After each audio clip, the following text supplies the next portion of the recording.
Hello' friends, ভালে আছেনে? আজি আকৌ এটা নতুন ৰেচিপি লৈ মই আপোনালোকৰ মাজলৈ আহিছোঁ। সেইটো হৈছে তেতেলীৰে বৰালি মাছৰ জোল। বৰ সোৱাদ লাগে দেই খাবলৈ। আপোনালোকেও ঘৰত বনাবচোন আৰু মোৰ ভিডিঅ'বোৰ চাই কেনে পাই জনাই থাকিব, তেতিয়াহে মই গম পাম কেনেকুৱা লাগে আপোনালোকৰ। আহকচোন চাওঁ আজি আমাৰ ৰেচিপিটো। এয়া তেজপাত কেইটামান, সৰিয়হ অলপ আৰু শুকান জলকীয়া দুটা লৈছোঁ। তেতেলী অকণমান পানীত আধা ঘণ্টামান সময় ভিজাই ৰাখিম আৰু দেখিছে আধা ঘণ্টামান ভিজাই ৰখাৰ পিছত কেনেকুৱা ৰং লৈছে। মাছখিনি ভালদৰে ধুই লৈছোঁ। ধুই পেলাই আমি ইয়াত জোখ অনুসৰি নিমখ হালধি অকণমান দিম, দি পেলাই ইয়াক ভালদৰে সানি ল'ম। আপোনালোকে মাছৰ পৰিমাণ চাই নিমখ হালধিটো দিব। সানি লোৱাৰ পিছতে আপোনালোকে কেৰাহীখনত অকণমান তেলত বৰালি মাছখিনি ফ্ৰাই কৰিব।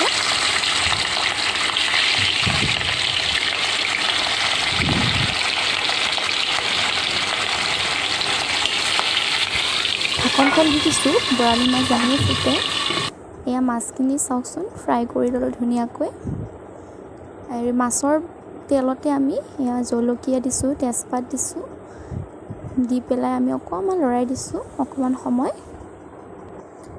অকণমান জলকীয়াকেইটা কলচীয়া পৰি যাব, ভাল লাগে দেই গ'লে অকণমান, আৰু বেছি নহয়, সোৱাদটো ফুটি উঠে তেনেকৈ। আৰু মাছৰ তেলত যে ভাজিছোঁ কাৰণ তেতিয়া আঞ্জাখনৰ সোৱাদ বেছি হয় আৰু আপোনালোকে জানেই। এয়া আমি সৰিয়হখিনি দি দিম, সৰিয়হখিনি দিয়ে ঢাকনিখন লগালগ দি দিম, সৰিয়হ ফুটিব যিহেতু।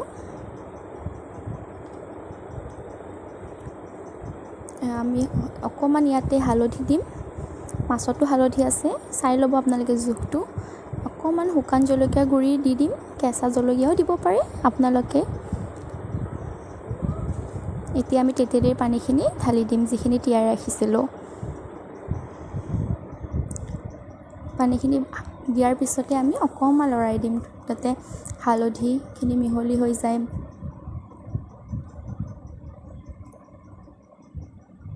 ধুনীয়াকৈ লৰাই দিছোঁ এয়া।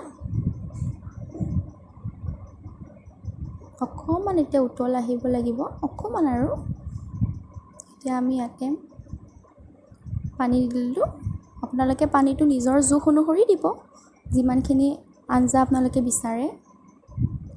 নিমখ সোৱাদ অনুসৰি অকণমান দি দিছোঁ। মাছ কেইপিচো দি দিছোঁ, উতল আহিছে। আৰু ইয়াত দেখিছেনে কি ধুনীয়াকৈ উতলিছে। ৰংটো চাওকচোন, ইমান ধুনীয়া হৈছে, খাবলৈও বৰ সোৱাদ হ'ব। এয়া চাওক, মই বাতিত সজাইছোঁ ইমান ধুনীয়াকৈ সৰিয়হখিনিৰে তেতেলীৰ মাছৰ জোলখন। আপোনালোকেও বনাই চাব, বৰ ভাল লাগিব। আৰু ভিডিঅ'টো কেনে পালে জনাব, লাইক কৰিব, কমেণ্ট কৰিব, শ্বেয়াৰ কৰিব আৰু চেনেলটো ছাবস্ক্ৰাইব কৰি দিব। Thank U.